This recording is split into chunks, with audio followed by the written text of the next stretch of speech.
Hi guys! Welcome back to my YouTube channel. My name is Mears Chavez if you are new here. So today we will do an unboxing of Paperang product. So today galing ito sa To Go Travel. So I ordered this from Shopee and it's from China, Guangdong, Shenzhen. Tama ba yung basa ko? So ito, medyo nahirapan ako kumuha ng item na to kasi first delivery ni Kuya, hapon siya, na-late na yung notification nila. Sabi kasi sa online, mga first week of December pa dadating. Pero yung pala, napaaga masyado. So, yun nga, in short, hindi pa pala ako nakapag-withdraw ng pera. Na timing na yung assistant ko sa CR, so hindi ako makalabas and ilalak ko pa ulit dito. And yun nga, sabi ko kay Kuya, if willing to wait pa siya, magwi-withdraw muna ako, ayaw niya maghintay. So yun.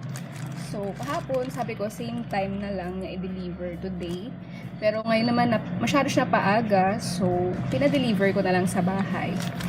So anyways, ito siya. So i-unbox natin. So let's see ano yung laman nito.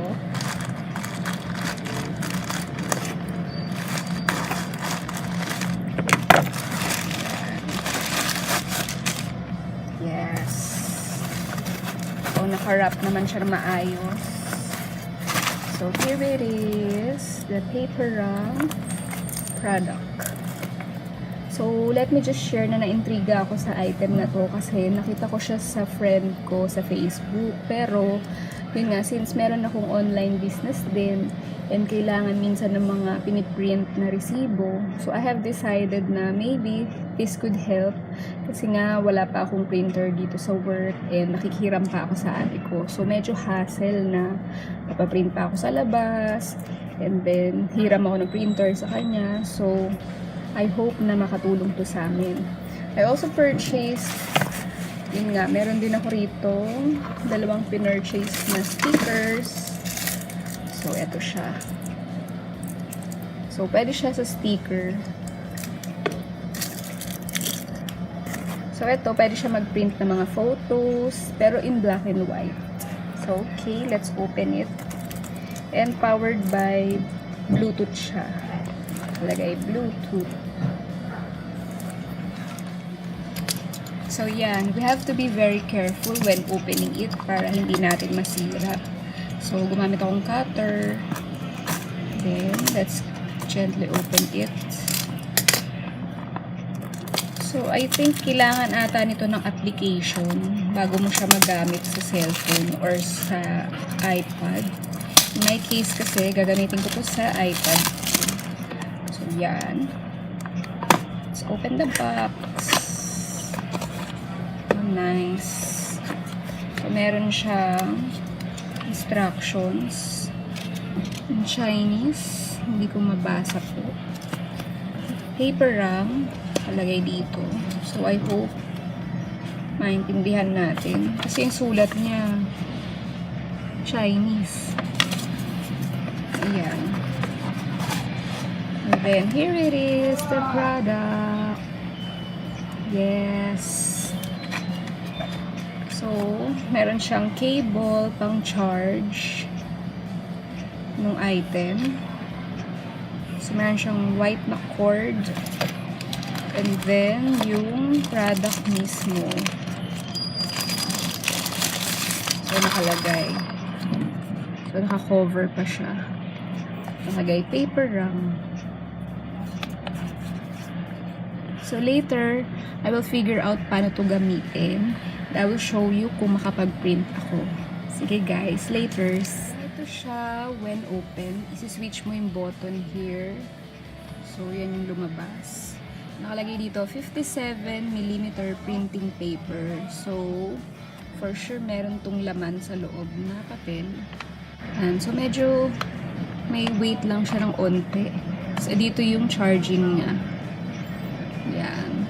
Tapos, dito nagpiprint out yung paper.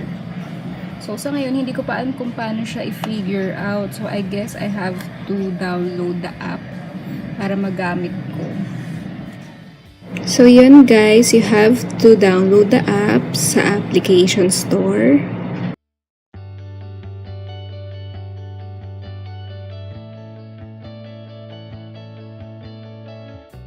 So once na-download mo na, you have to register para ma-open mo siya and ma-access mo yung printing device ng Paperang.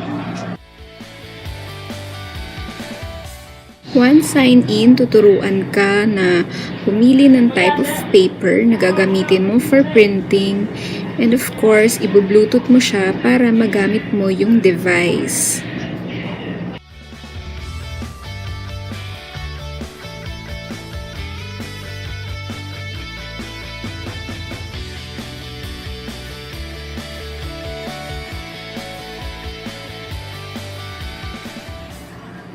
So, eto na guys, yung printout niya. So, hindi ko mapakita yung actual kasi pag in-exit ko yung app, napuputol yung image. So, yeah, napaka-nice niya. Good for scrapbooking siya. And pwede rin for resibo. Naman yung mga first na ginawa ko. Para akong dito Chinese. So, eto, naputol. Kasi ngayon exit ko yung app. So, this is my third try so far. Successful naman siya.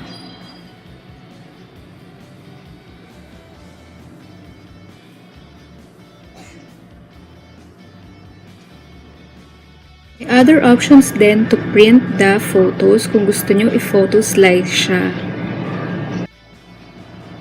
So, pwede nyo rin hatiin yung isang photo into two. So, in this case, image slice yung clinic ko. Kakatuwa. Ito yung picture namin last Sunday. So, print out ko lang. Then, you have to tear this na. Ayan guys, pwede rin kayo mag-print ng to-do list ninyo. So, ayan. Print out niya. Pag may reminders kayo na kailangan, i-print out niya rin. You have it guys. So, let me just say na parang siyang print out like ng Instax pero using thermal paper tayo. Tapos, pwede ka mag-print ng mga resibo, photos, notes in an instant. So, really handy siya sa mga students na hindi nagno-notes masyado, tapos gustong i-print yung sa iPad nila or sa cellphone. Tapos helpful din siya sa mga scrapbooking, sa mga mahilig mag-scrapbook, and if you like black and white photos, pwede nyo ito magamit. Siguro, ang masasabi ko lang disadvantage niya is yun nga, you have to, hindi mo kailangan i-exit ka agad yung app para pag nag-print ka. Tingnan mo naman, kakatuwa. Anyways, ito, here's our successful printout. So, okay siya if you want to give it to someone special or sa mga friends mo. Naisip ko pwede rin siyang mga gift tags pag Christmas or sa cards pag gusto mo yung nakadikit siya. So, you can use this sticker paper. And in my case, gagamitin ko nga ito para sa business ko and magpiprint kasi ako nung parang labels sa mga resibo namin.